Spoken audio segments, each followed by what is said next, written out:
Any 1482. Comença la persecució i la crema de la Bíblia valenciana, fins i tot al punt que durant anys es va dubtar de la seva existència. Año 1714. Se procura mañosamente ir introduciendo la lengua castellana en aquellos pueblos. Felipe V. Año 1715. Que en las escuelas no se permitan libros en lengua catalana, escribir ni hablar en ella dentro de las escuelas y que la doctrina cristiana sea y la aprendan en castellano. Consulta del Consejo de Castilla.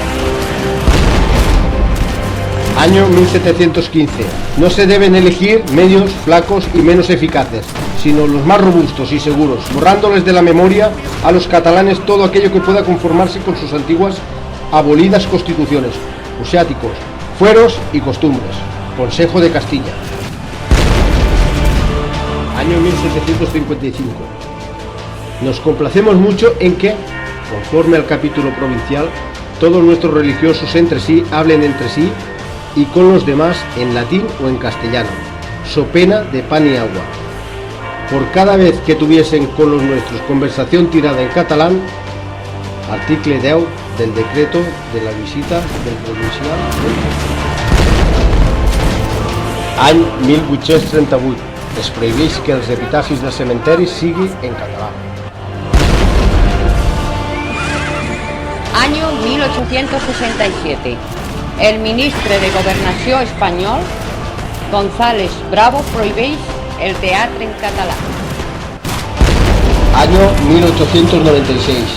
La Dirección General de Correos y Telégrafos Españoles prohibeix parlar en català per telèfon a l'Estat espanyol.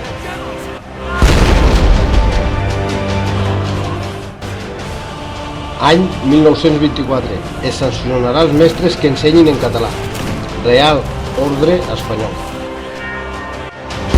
Any 1924. L'arquitecte Antoni Gaudí és detingut i colpejat a l'edat de 72 anys per negar-se a parlar en castellà davant de la policia. Any 1938. Les tropes franquistes entren a Lleida i tirotegen les làpides del cementeri per estar escrites en català. La nostra llengua sempre és atacada, maltractada i sempre la volen imposar com educar als nostres fills. No entenen que el català és i sempre serà l'idioma de Catalunya. Els agradaria eliminar el català. Qualsevol país amb una mica de cultura no voldria perdre un idioma mil·lenari que és més antic que la creació d'Espanya. Si no valoren això, què podem fer?